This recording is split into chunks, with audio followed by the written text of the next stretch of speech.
반갑습니다.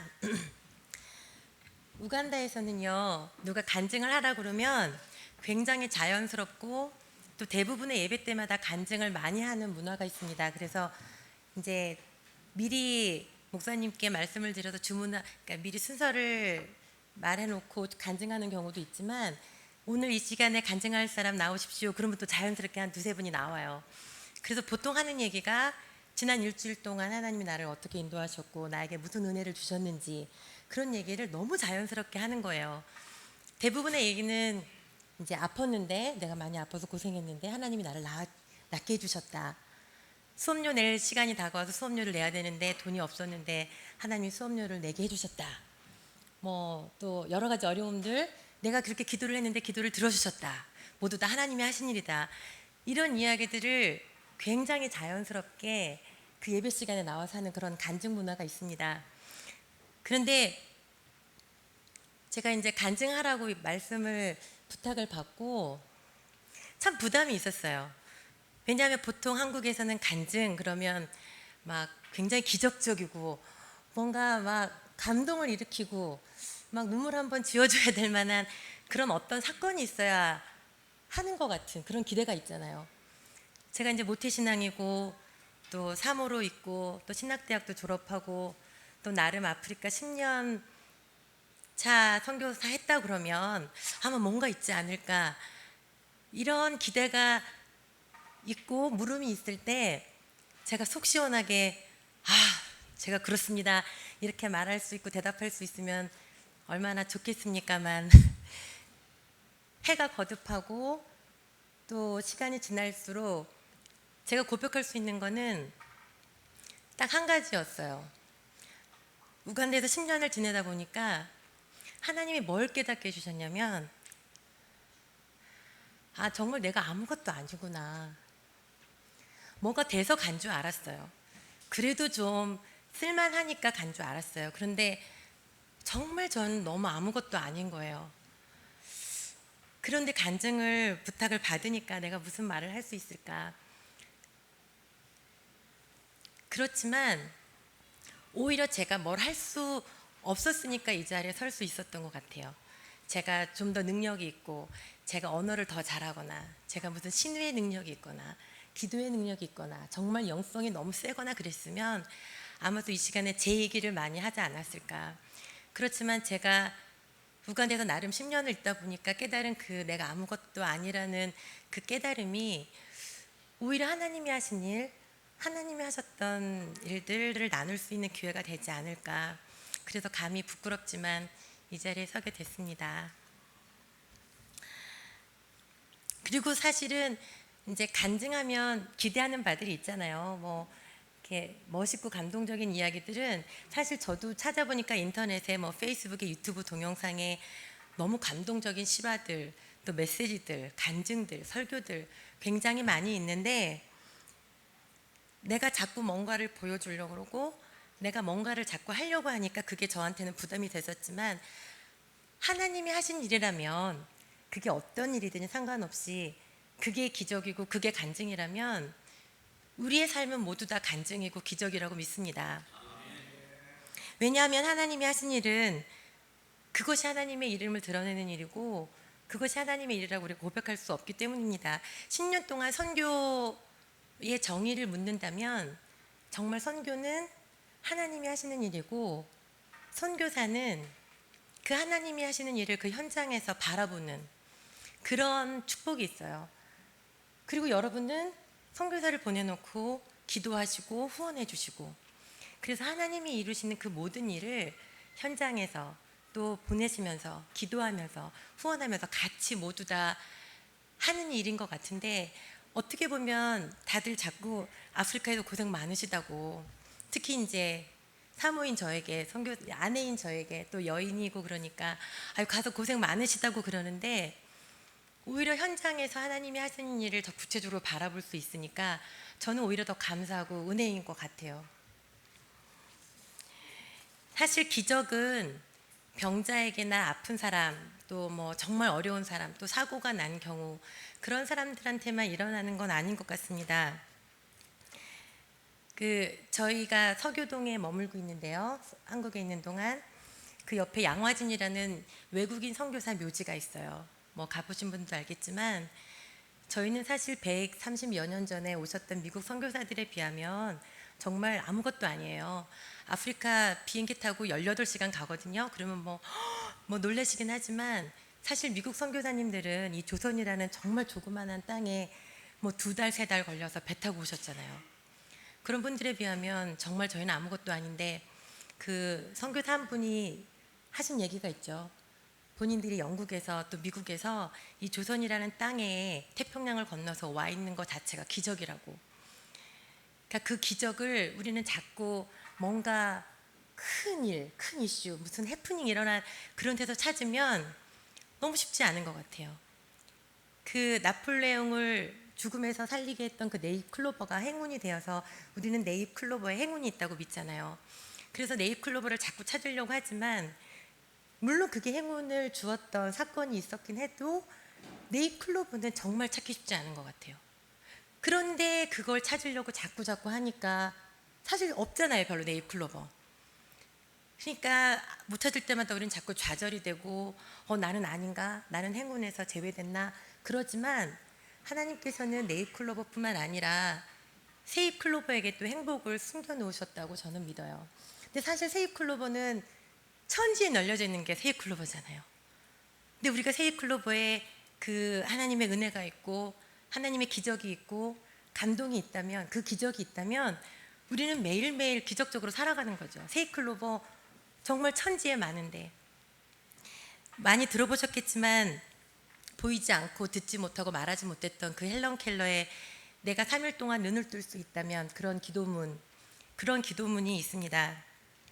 거기에 보면 헬런 켈러가 기도하며 꿈꾸던 그 기도문은 뭐냐면 내가 3일 동안 눈을 뜰 수 있다면 자기를 도와준 설리반 선생님을 찾아가서 그의 얼굴을 직접 뵙고 내가 듣기만 했던 그 책을 내가 직접 읽어보고 아름다운 숲속을 거닐어보고 저녁 때가 되면 저녁 노을을 바라보고 그 다음날 새벽에 밤이 낮으로 바뀌는 감격적인 순간을 내가 지켜보고 오후에는 미술관과 영화관을 들러보고 거리에 지나가는 사람들의 오가는 모습을 가만히 바라보는 것, 그리고 마지막 잠들기 전에 내가 3일 동안이라도 볼 수 있도록 해주신 하나님께 감사의 기도를 드리는 것, 그것이 헬런 켈러의 소망이고 기도 제목이었다는 거예요. 그렇게 보면 우리는 정말 그 사람이 기도하고 꿈꿨던 소망을, 그 기적적인 일들을 매일매일 겪으며 살고 있는 거잖아요. 최소한 이 시간에 우리가 찬양했던 것처럼 찬양할 수 있는 것, 가사를 읽을 수 있는 내가 눈을 볼 수 있다는 것, 걸어서 이 꼭대기까지 올라오신 것, 사실 이것이 정말 매일매일 우리는 기적적인 일들을 정말 누군가는 꿈꾸고 소망하고 인생의 평생의 소원이었던 것을 우리는 정말 겪고 살아가는 거죠. 근데 참 우리가 연약한 게 우리는 그런 걸 기적이라고 말하지 않잖아요.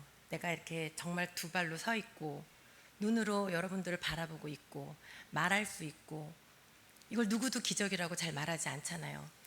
그래서 때로는 우리에게 고난이 닥치고 어려움이 있을 때 하나님을 찾게 되는 것, 그래서 그게 오히려 고난과 역경이 우리에게는 은혜가 되는 거 아닌가 하는 생각을 해봅니다. 어려움이 닥치고 고난이 찾아오면 우리는 작정 기도도 하고 금식 기도도 하고 하나님께 매달리고 그렇게 하는데 오히려 잘 될 때는 우리가 금식 기도 안 하잖아요. 내가 시험에 떨어졌을 때 하나님 제발 붙여달라고 우리가 작정 기도하지만 내가 시험에 합격했다고 금식 기도하면서 감사 기도 우리가 잘 안 하잖아요. 내가 잠깐 감기 걸려서 나온 거 정말 내가 감사하고 할렐루야 외치는지.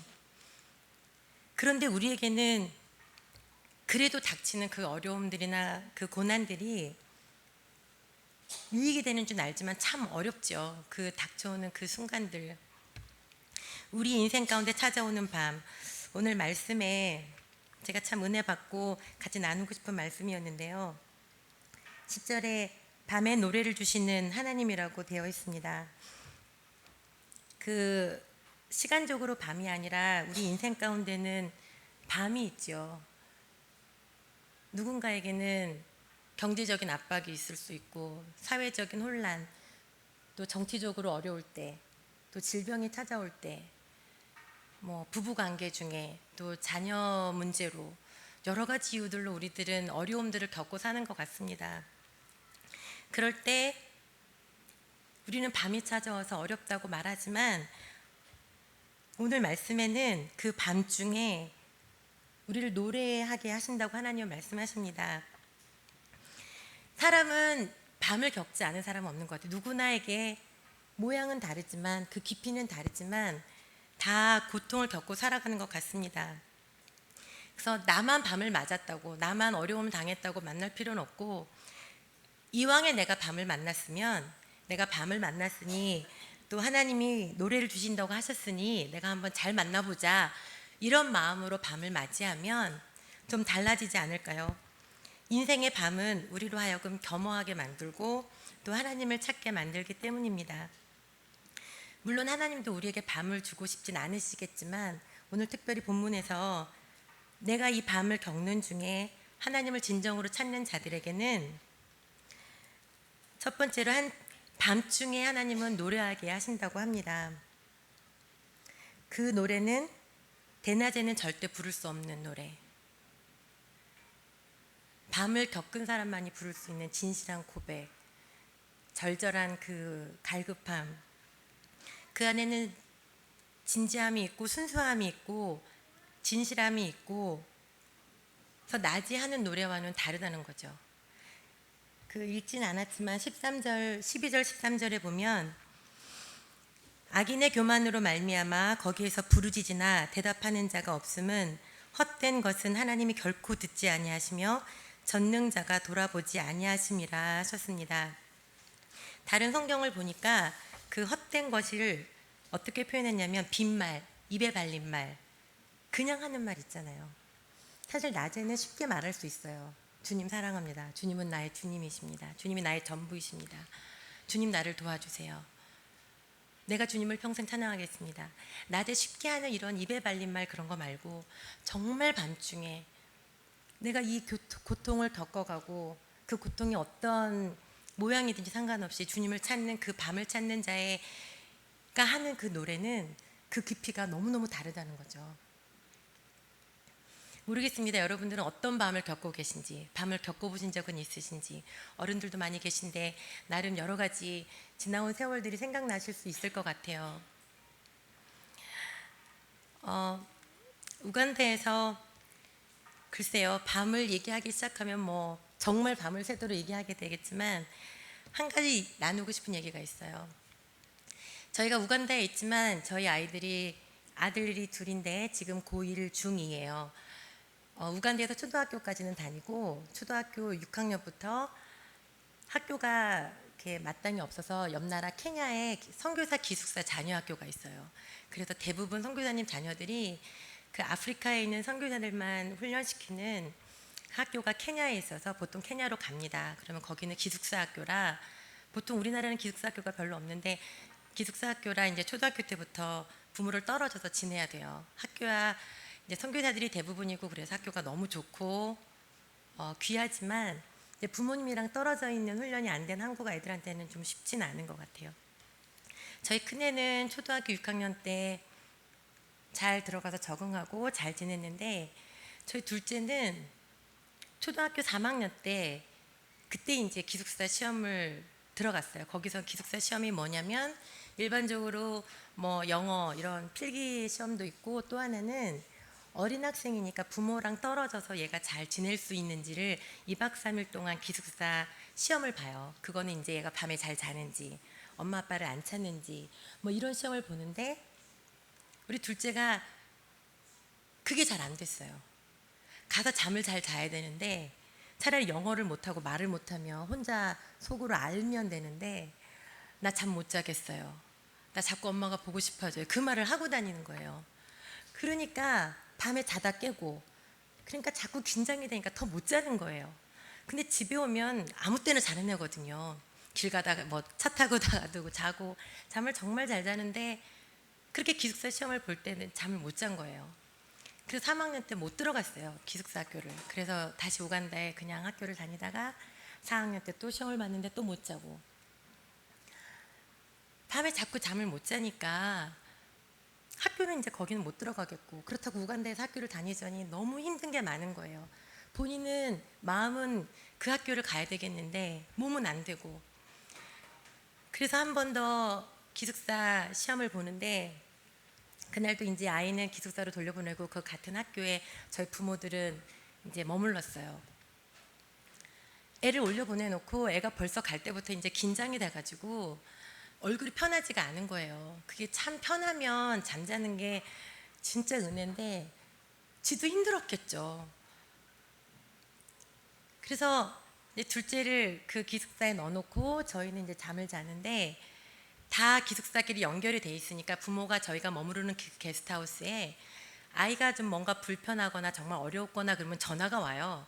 그러면 얘가 도저히 안 되겠으니 데려가라 뭐 이런 연락이 오는데, 전화 벨 소리만 들리면 저 이제 깜짝깜짝 놀라는 거죠. 아, 얘가 또 못 자는구나, 얘가 힘들구나. 이제 그런 얘기를 들으니까 처음에는 이제 안 됐으면서도 막 속상하고 화도 나는 거예요. 얘가 그거 하나 못할까, 다 컸는데 등치는 이래가지고 왜 못 자지? 막 이제 이러는데 마지막으로 이제 그 기숙사에 넣어놓고 제가 이제 저희만 잠을 자는데, 정말 시간적으로 밤이었지만 저는 그 긴 밤을 너무너무 힘든 거예요. 이번에도 안 들어가면 너무 복잡한 일이 많이 생기고 얘를 어떻게 학교를 선정해야 될지도 막 복잡하고, 그런데 애를 보내놓고 이제 기도를 하는데 너무 쉽지 않은 거예요. 얘가 과연 잠은 또 잘까? 또 깨우면 어떡하지? 또 전화가 와서 우리가 불려가면 어떡하지? 그러니까 막 기도를 하는데 한편으로는 그런 생각이 드는 거예요. 얘가 못 자고 싶어서 못 자겠나? 지도 얼마나 자고 싶겠어요. 근데 잠이 안 오는 걸 어떡하겠어요? 그러니 이건 학교를 입학하고 안 입학을 떠나서 얘가 너무 힘들겠구나. 부모 마음에 선교사라고 사역한다고 애를 그냥 보내놓고 그런 상황이 너무너무 힘든 거예요. 사실 10년 동안 아프리카에 있으면서 불편하고 어려운 거 많죠. 한국 음식 다 못 먹고 물도 잘 안 나오고 이런 데서 사는 거 힘들지만 그런 걸로 불평해 본 적은 없는데 정말 처음으로 힘들었어요. 여기가 아니었으면 이런 걸 힘들지 않았을 텐데, 여기까지 와서 아이들이 겪지 않아도 되는 하는 고통을 겪어야 된다고 생각하니까 그게 저한테는 참 쉽지 않더라고요. 그래놓고 이제 기도하라는데 정말 제가 너무 잠이 안 오는 거예요. 얘를 보내놓고 얘가 오늘 밤은 또 잘 수 있을까? 뭐 할 수 있는 게 없잖아요. 저희가 잠은 안 오고 그날 밤 하나님하고 씨름을 하는데, 잠 좀 재워달라고 저는 기도를 하고 있고, 그러면서도 얘가 얼마나 힘들까. 지금 학교 입학이 문제가 아니라 얘가 이 긴 밤을 보내는 게 이 어린애는 얼마나 힘들었을까 생각을 하니까 그것도 너무 마음이 아프고. 그래서 기도를 하는데 딱 하나님이 그러시는 것 같아요. 제가 너무 막 하나님한테 매달리니까 그래, 내가 얘 잠 재워주면 되겠니? 너무 간단하잖아요. 네. 그 대답하는데 하나님한테는 아무것도 아닌 거예요, 그게. 근데 저한테는 그 야복강에서 야곱이 하나님하고 씨름했던 것처럼, 날이 새도록 씨름했던 것처럼 저는 너무 작지만 그거에 대해서 목숨 걸고 기도를 하고 있는 거예요. 그 긴 밤을 지내면서 제가 네 해놓고 막 너무 많이 울었어요. 근데 그 다음날 이제 아이를 만났죠. 야, 강연아, 잘 잤냐? 어떻게 됐냐? 보통은 못 자거나 뭐 이래야 되는데, 아유, 혹시 저기 기숙사 부모 깨운 거 아니야? 이제 물었더니 나도 자기 바쁜데 어떻게 깨워요? 그러는 거예요. 와, 그래서 제가 알았어요. 우리 하나님은 잠 재우는 데 전문이다. 잠 재워주시는 거 전문이다. 정말 아무것도 아니지만 우리 하나님 정말 거기 전문이시더라고요. 2012년도에 단기 자매가 우간다에 방문한 적이 있어요. 우간다에 방문하니까 기도 제목을 보내달라고 그랬더니 그 기도 제목이 뭐였냐면, 본인이 직장이 바뀌고 사는 집이 바뀌면서 불면증에 너무 시달리고 있대요. 그래서 잠을 좀 잘 자게 해달라고 기도 제목을 보낸 거예요. 제가 어떤 생각이 들었겠어요. 그 자매의 고통을 알기 때문에 제가 더 간절히 기도할 수 있었지만 제가 그 자매한테 그랬어요. 자매 걱정하지 말라고. 우리 하나님은 잠재우는데 전문이시라고. 근데 그 자매가 우건 나와서 잘 잤어요. 하나님이 정말 잠재우는데 전문이시더라고요. 그것뿐인가요? 우리 하나님은 전문인 거 많잖아요. 나랑 원수 있는 사람 원수 갚는데 전문이시죠. 아플 때 또 낫게 해주시는 거 전문이시죠. 뭔가 없는데 기적처럼 서프라이즈 잘해주시는 거 전문이시죠. 우리 하나님은 전문적인 거 진짜 많으시잖아요. 근데 자꾸 그런 일들을 통해서 하나님이 정말 하고 싶은 얘기는 다른 데 있었던 것 같아요.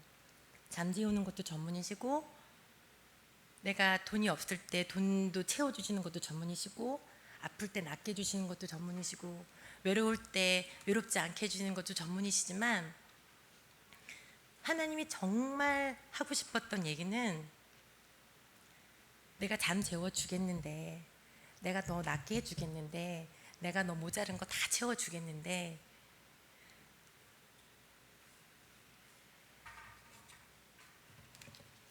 나면 안 되겠니? 나 하나면 안 되겠니? 하나님은 그러시는 것 같아요.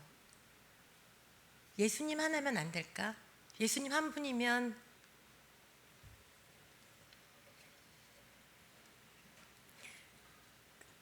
그저 예수님 한 분이면 되죠.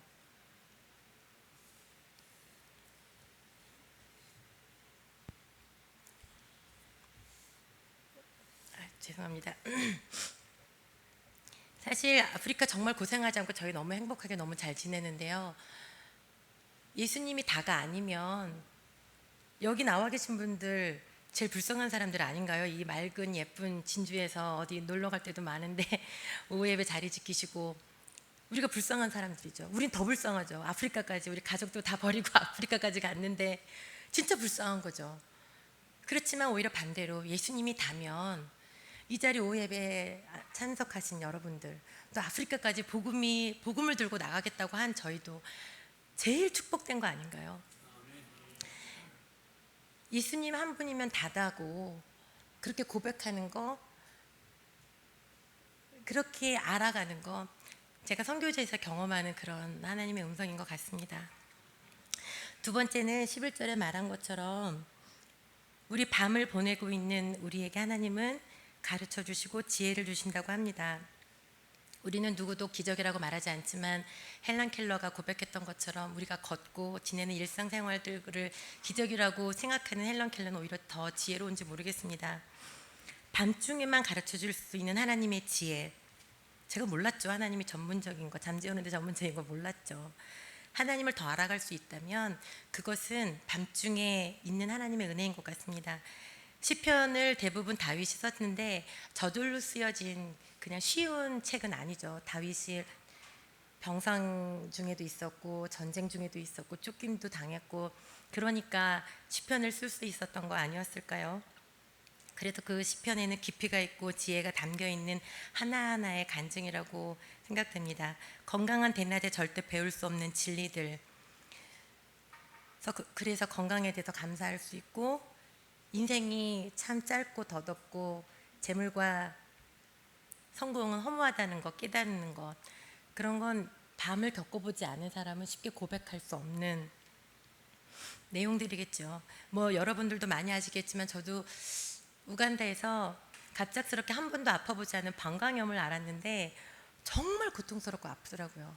남편도 요로결석을 한 번 알았는데 와, 걷지도 못하고 이렇게 아픈 걸 경험하면서 참 웃기지만 그냥 일반적으로 소변 보는 게 얼마나 기적적이고 감사한 줄 아세요? 그렇잖아요. 이게 정말 어려운 거예요. 그 고통을 겪는 사람에게는. 그걸 감사할 줄 아는 사람, 이런 게 기적인 줄 아는 사람, 그런 게 진짜 간증인 것 같습니다.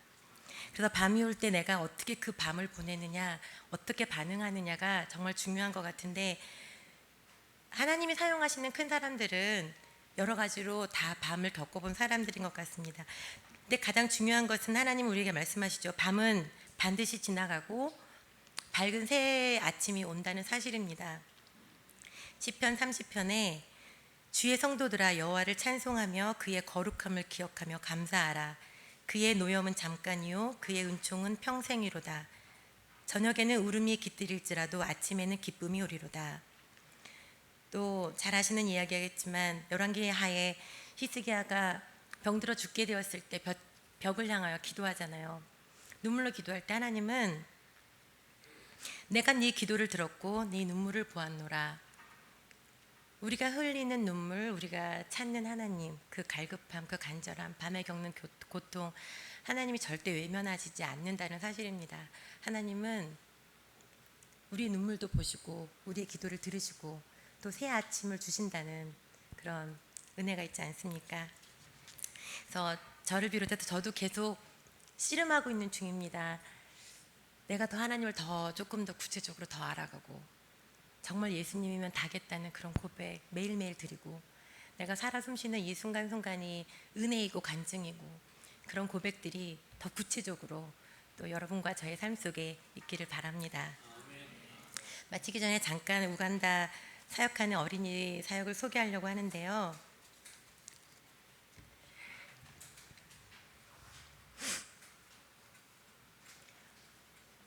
네, 보여주세요. 저희 우간다 제가 레인보우 유치원 사역을 하고 있습니다. 그 다음 여기는 지난 1월달에 저희가 방문했던 남수단하고 북부 우간다인데요. 그냥 늘 국제기아 대책기구 이런 데서 많이 보는 장면들이죠. 이게 교실이에요. 여기가 전체가 학교고 이 허트 하나하나가 다 교실입니다. 근데 이게 진흙으로 만든 벽돌로 지어가지고 높이 지을 수가 없어요. 거기는 오히려 더운 나라인데 높이 지어야 시원한데 높이 지을 수가 없는 거예요. 왜냐하면 기초를 파고 짓는 게 아니라서 그 높이 지면 무너지거든요. 그래서 안 무너지기 전까지 높이를 하다 보니까 저도 이렇게 수그리고 들어갈 수 있는 이 교실 하나예요. 근데 얼마나 작은지 아시겠죠? 정말 아무것도 없어요. 전체 우간다가 전체 아프리카가 그렇진 않아요. 그렇지만 일부 아프리카 지역은 이게 실제 상황입니다. 그 다음 사진은요. 왼쪽에 있는 그림이 교실이에요. 그래서 그 나무 통 있죠. 거기가 의자고 앞에 칠판이 새까만 페인트로 칠한 칠판이 있어요. 몇 명이나 앉을 수 있을까요? 아프리카는 제한된 인원수는 없어요. 들어갈 수 있을 때까지 다 들어가는 거예요. 여기는 이제 부엌이에요. 여기서 돌 3개 올려놓고 나무를 떼서 음식을 하는 정말 열악하고 아무것도 없는 이게 지금 2010년대를 살아가면서 스마트폰을 사용하고 인터넷을 사용하는 이 시대에 공존하고 있는 학교입니다. 또 그 다음 볼까요? 여기는 이제 북부 우간다에 있는 지방 학교인데요. 나무로 그냥 이렇게 지었죠. 그래도 이거는 그나마 모양새가 있는 학교예요. 여기는 교실 안인데 보통 아이들은 교재가 없기 때문에 선생님들이 그냥 칠판에 가득 적어 놓으면 그게 그냥 교재죠. 그냥 빈손으로 가서 듣고 배우고 이렇게 열악한 지역이라도 아이들이 넘쳐나요. 우간다의 50%가 15세 미만의 어린이들이거든요. 어린이들은 엄청나고 너무 많이 있습니다. 그런데 상대적으로 교육과 환경은 굉장히 열악한 상태에 있는 거죠. 자, 그 다음 하나 더 사진은 이것도 북부에 있는 학교입니다. 거기는 나무가 아니라 그냥 기둥만 했죠. 거긴 더우니까 이렇게 안 막은 것 같아요.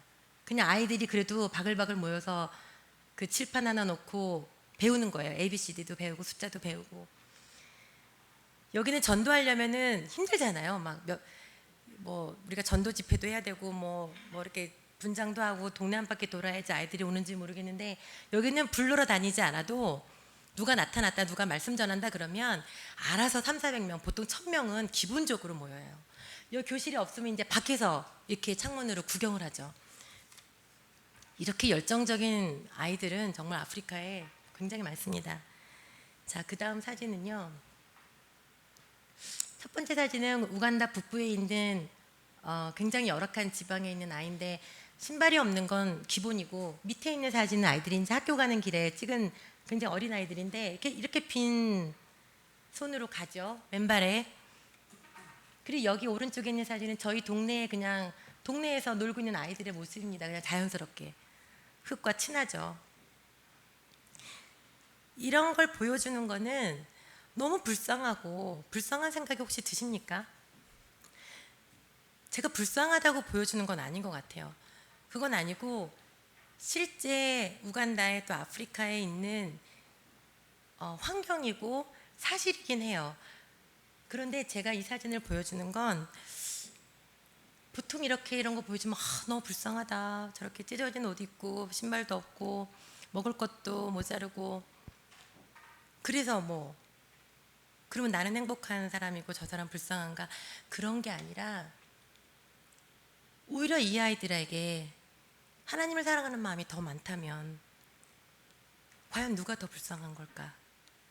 자, 그 다음 사진은요, 저희 아이들, 지금 제가 사역하고 있는 그 유치원의 아이들인데요. 그 줄리어스라고 남자아이가 있는데 옆에 서 있는 분이 아빠예요.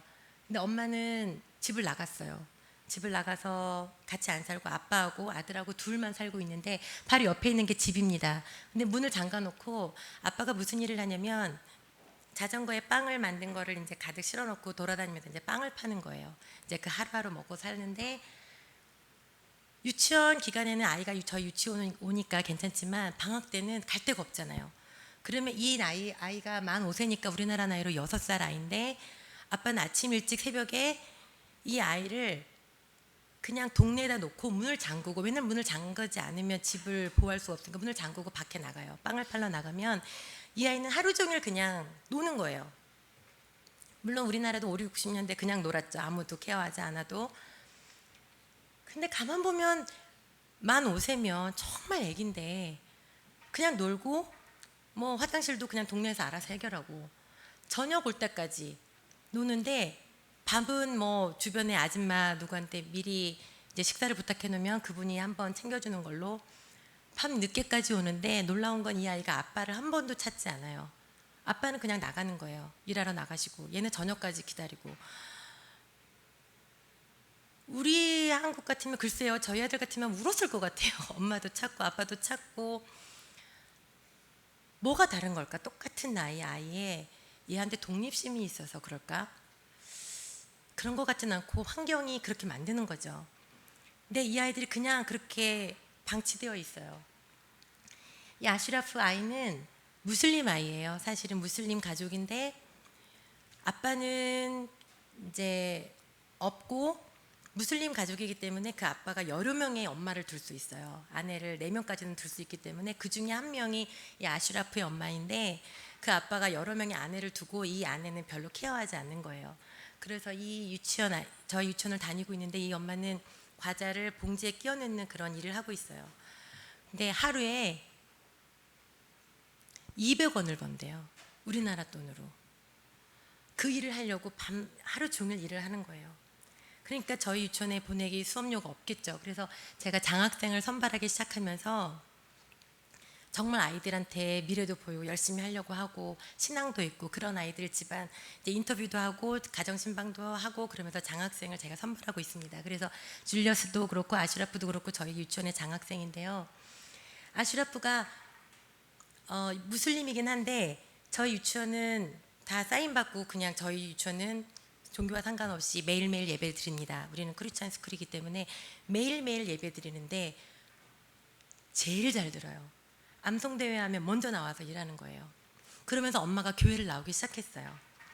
그래서 참 감사하죠. 이렇게 해맑고 예쁜 아이. 자, 그 다음 사진은요. 너무 예쁘죠? 너무 예쁜 아이들 보시라고. 제 메리오 나이는 경제적으로 그렇게 아주 풍성하게 자란 아이는 아니지만 부모가 굉장히 믿음이 좋고 신실한 부모입니다. 그리고 제가 너무 예뻐하는 아이인데 얼굴이 예쁜 게 아니라, 물론 얼굴도 너무 예쁘죠. 얼굴도 예쁘지만 누가 다치면 자기가 와서 기도를 해주는 거예요. 그 아이를 위해서. 다쳤다고. 와, 정말 이거는 신발 안 신은 게 문제가 아니라, 구멍 뚫린 옷을 입은 게 문제가 아니라 정말 하나님이 기뻐하신 아이구나. 이 페이스는 말이 없어요. 조용해요. 근데 제가 어떻게 눈에 띄냐면, 우간다는 보통 외국에서 원조 들어온 옷을 많이 사 입거든요. 근데 이 아이 별명이 뭐냐면 영창 피아노예요. 왜 그러냐면 아침마다 이렇게 목도리를 하고 들러오는데 그 빨간색 목도리가 이렇게 긴 게 있어요. 목도리를 늘 하고 오는데 가만히 보니까 영창 피아노 써 있는 거예요. 피아노 건반 덮개 있죠. 그게 어떻게 원조 물건이랑 같이 딸려왔나 봐요. 이제 이제 목도리인 줄 알고 그걸 아침마다 이렇게 두르고 와요. 근데 이 친구는 말도 없고 조용하고 이렇게 별로 눈에 띄지 않는 아이예요. 근데 저희가 이제 유치원에서 동물원으로 견학을 한번 간 적이 있어요. 물론 허접하지만 그래도 동물원을 갔는데 이 아이가 이제 버스를 타고 가다 제 옆에 앉았는데 티처, 선생님 정말 고맙습니다. 저한테 그러는 거예요. 원래 말도 잘하고 늘 발표하는 애가 그랬으면 제가 그렇게 감동되지 않았을 것 같아요. 얘는 조용히 묵묵하게 아무것도 아닌 것처럼 다니는데 자기는 동물원에 가는 게 너무너무 좋은 거예요. 동물원에 가게 해주고 그러니까 저한테 고맙다고 그 인사를 하는 거예요. 와, 제가 순간 와, 하나님이 이런 음성을 들으실까? 그런 생각을 했어요. 눈에 띄지 않지만 그렇게 고백하는 그 작은 음성을 하나님이 들으실까? 너무너무 이쁘고 너무너무 귀한 거예요. 우리 친구들 여기 초등학생도 있는데 딱풀 보면서 감사한 적 있어요? 박수 쳐본 적 있어요? 제가 단기 선교팀이 오니까 딱풀하고 이제 뭐 색종이를 이제 갖고 왔어요. 그래서 제가 이제 그걸 들고 교실을 딱 들어갔는데 제가 수업도 하기 시작하기 전인데 친구들이 막 박수를 치는 거예요. 너무 고맙다고. 뭐 하지도 않았는데 뭔가 할 것 같으니까 이렇게 반짝반짝거리고 색깔이 있고 딱풀을 들고 가니까 고맙다고 박수를 치는데 와, 정말 감사해야 돼요.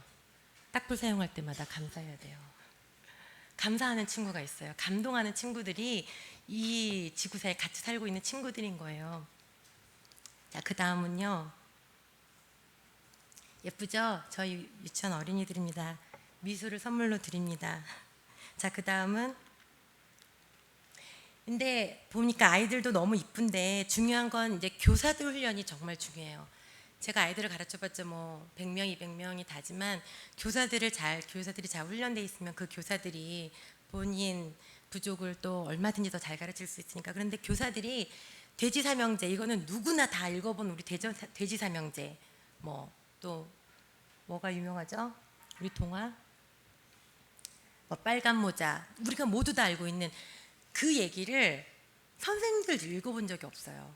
본인이 그렇게 교육을 받지 못했기 때문에 무엇을 가르치겠어요, 아이들한테. 그래서 교사 훈련이 정말 너무 중요한데 여기는 오늘은 이제 발렌타인데이 때 제가 선물을 이제 하나씩 나눠준 사진이고요. 자, 그 다음은 그래서 저희가 교사 훈련을 계속합니다. 왜 우리가 이걸 가르쳐야 되는지, 왜 이걸 해야 되는지, 왜 색칠을 해야 되는지, 왜 이런 게 필요한지를 계속 합니다. 자, 그 다음 사진을 보면 여기는 이제 수단인데요. 수단은 정말 더 열악해요.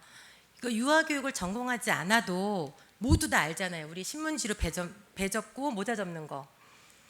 근데 제가 이거 하나를 그냥, 왜냐하면 수단은 종이를 구할 수가 없으니까 주변에 널려져 있는 신문이라든지 이런 거를 활용해서 이렇게 모자를 만들 수 있다, 배를 만들 수 있다 이렇게 했는데 이게 뭐 대단한 일 아니잖아요. 제가 뭐 무슨 미대 출신도 아니고 막 난리가 났어요. 너무너무 좋은 거예요. 막 기적 같은 일을 행한 줄 알아요. 무슨 마술을 부린 줄 아는 거예요. 그래서 애기였고 와가지고 막 춤추고. 그러니까 참 교사들이 먼저 배우고 교사 훈련이 정말 굉장히 중요하다는 걸 매번 느낍니다. 자, 다음은요. 그러면서 저희는 교사들을 위로하려고 하죠. 그래서 위에 보시겠어요? 저희도 우간다 음식을 많이 배워서 먹지만 저도 우리나라 부침개를 가르쳐 줬어요. 어떻게 부치는지. 그래서 선생님들 우리 부침개 먹고, 우간다는 소고기가 제일 싸고요. 닭고기가 제일 비싸요. 그래서 손님들이 오시면 닭고기를 대접하는 게 제일 귀한 손님 대접입니다. 그래서 우리 선생님들하고 이제 위로차 닭꼬치를 구워 먹는 사진입니다. 자, 마지막은 우리 진주도 너무 아름답고 예쁜데 우리 우간다의 맑은 하늘을 선물로 드립니다. 계속 기도해 주시고요.